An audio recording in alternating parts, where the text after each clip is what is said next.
नमस्ते साथीहरू, स्वागत छ मेरो युट्युब च्यानलमा। र आजको मेरो ब्लग रहेको छ सयपत्री फुल कसरी जमाउने भन्ने बारेमा। है म मेरो नर्सरीमा तिहारको लागि माला स्पेशल त मालाको लागि फुल जमाउन लागिरहेको छु।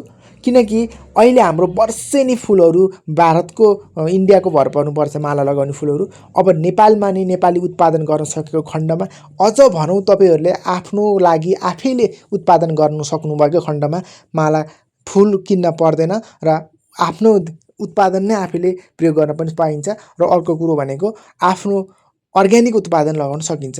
र त्यसै कारणले गर्दाखेरि सकिन्छ भने त तपाईहरूले आफूलाई चाहिने माला आफ्नो घरमै नै उत्पादन गर्नु। र तपाईहरूलाई मैले आज टेनिस बल भेराइटीको हाइब्रिड सयपत्री चाहिँ कसरी घरमा उमार्न सकिन्छ भन्नुहुन्छ जानकारी दिन लागिरहेको छु। धेरै मानिसले भन्नुहुन्छ सयपत्री फुल लगाएको उम्रिएन भन्नुहुन्छ।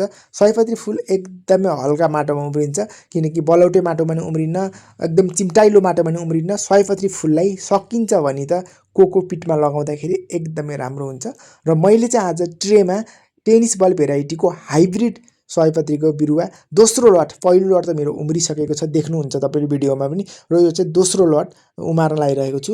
अहिले भनेको तिहार चाहिँ कार्तिकको अन्तिममा भएको कारणले गर्दा साउनको 20 गतेसम्म हामीले चाहिँ म्यारिगोल्ड वा सयपत्रीको ब्याड राख्न सकिन्छ। र अझै पनि राख्नु भएको छैन भने राख्नु होला भन्न चाहन्छु। र मैले चाहिँ यो बजारबाट लिएर आएको एकदमै राम्रो जातको सयपत्रीको सिड हो। र यसलाई चाहिँ मैले ट्रेमा, हामी यो सानोवाला ट्रे जसको 105वटा प्वाल हुन्छ, त्यो ट्रेमा चाहिँ मैले यसरी मजाले एकदमै मसिनो बनाएको मोल र एकदमै मसिनो भएको कोकोपिटमा मोल 50% मोल र 50% कोकोपिटलाई मिक्स गरेर त्यसपछि ट्रेमा मजाले यसरी हालेको छु। है ट्रेमा हाल्न सिक्नुपर्छ, किनकि कोकोपिट त तपाईँलाई थाहा होला, नरिवलको पिठो भनिन्छ यसलाई। नरिवलको पिठो, नरिवलको बोक्राको, अझ भनौँ नरिवलको बोक्राको पिठो, त्यसलाई पानीमा भिजाएर मसिनो बनाउने। त्यसपछि गाईबस्तुको मोल हाल्ने, कुखुराको मोल चाहिँ हाल्न पर्दैन, नहाल्नुहोस् है, फेरि फङ्गस लाग्न सक्छ। त्यसरी मैले मजाले गरेपछि प्वालमा पस्नी गरेर, है त्यसको त्यो ट्रेको प्वालमा 105वटा प्वाल हुन्छ यसमा चाहिँ, त्यो प्वालमा सबै ठाउँमा समान तरिकाले पस्नी गरेर हामीले यसरी राख्न सकिन्छ। यसरी राखिसकेपछि चाहिँ अब यसलाई मोल माटो समान रूपले बारेर यसरी हामीले हालिसकेपछि तपाईहरूले पनि हाल्नु होला, यसरी नै बनाउनु होला। अब यसलाई औँलाले वा सिङ्का वा केही एउटा सहायताले चाहिँ यसरी पाल बनाउनुपर्छ। यसरी पाल बनाइसकेको छु मैले 105वटै। अब भने यसलाई चाहिँ मैले म्यारिगोल्डको सिडलाई एउटा पालमा एउटा म्यारिगोल्डको बिउ खसाल्नुपर्छ, एउटामा एउटा, किनकि एउटामा दुईवटा खसाल्यो भने राम्रो हुँदैन, सार्न गाह्रो हुन्छ। त्यसै कारणले गर्दा बिउ पनि फारो हुन्छ, यो एकदमै महँगो पर्छ यो हाइब्रिड बिउ। र यसरी तपाईँहरूले पनि यसरी नै खसाल्नु होला। अब सम्पूर्ण पालमा एउटाको दरले सम्पूर्ण पालमा खसाल्नु होला, नबिराइकन नदोहोऱ्याइकन, है यसरी बिराउनु पनि हुँदैन र दोहोऱ्याउनु पनि हुँदैन।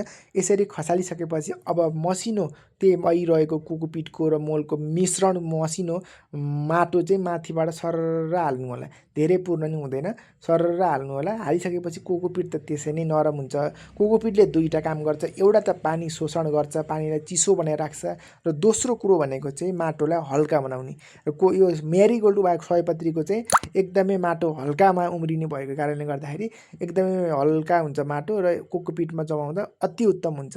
र यसरी तपाईँहरूले त्यो जुन सम्पूर्ण पालमा हालिसकेपछि अब भने त्यसलाई चाहिँ म तपाईँहरूलाई यहाँ मसिनो गरेर हालेर मसिनो त्यो मिश्रण गरेको कोकोपिट र मलको मिश्रण गरेको माटोलाई चाहिँ मजाले माथिबाट अलिअलि पातलो हालेर त्यसपछि हातले मजाले चलाउँछु।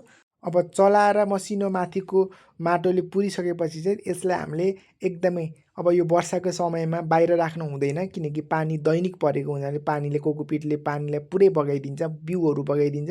यसलाई चाहिँ हामीले ओतमा, है कुनै शीतल ठाउँमा नउम्रिन्जेलसम्म, अझै भनिन्छ भने माथिबाट कुनै एउटा जुटको बोरा, पातलो एउटा जाली जस्तो कपडाहरूले मजाले त्यसलाई ढाक्नुपर्छ। र जति राम्रोसँग गुम्सिन्छ त्यति नै हाम्रो छिटो उम्रिन्छ।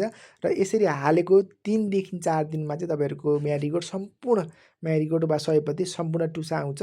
टुसा यसरी आएर त कस्तो राम्रो तरिकाले लाइन बाई लाइन गरेर टुसा आएको छ। यसरी नै तपाईँहरूले मैले जसरी नै यसरी नै हेर्नुहोस् त कस्तो राम्रो उम्रेको छ, हेर्नुहोस् त सम्पूर्ण बिरुवाहरू उम्रेको छ। मेरो त अझै अलिअलि किथ्रिकाले नछोपेको कारणले खाएको हो। र यसरी मेरो 2 लट उम्रिसकेको छ भने तेस्रो लट चाहिँ मैले आज हालेको छु र यसरी नै तपाईहरुले पनि आफ्नो लागि आफ्नो घरमा नै सजिलै तरिकाले सयपत्रीको बिउ वा बेर्ना उमार्न सक्नुहुनेछ। यसरी नै उमार्नु होला र आउँदै गरेको तिहारको लागि चाहिँ सयपत्रीको माला चाहिँ आफैले उत्पादन गर्नु होला, किन्न पर्दैन र बिउ वा बेर्ना चाहिन्छ भने चाहिँ हाम्रो पालुङटार नर्सरीलाई सम्झिनु होला। हामी चाहिँ अल नेपाल डेलिभरी गर्छौँ है।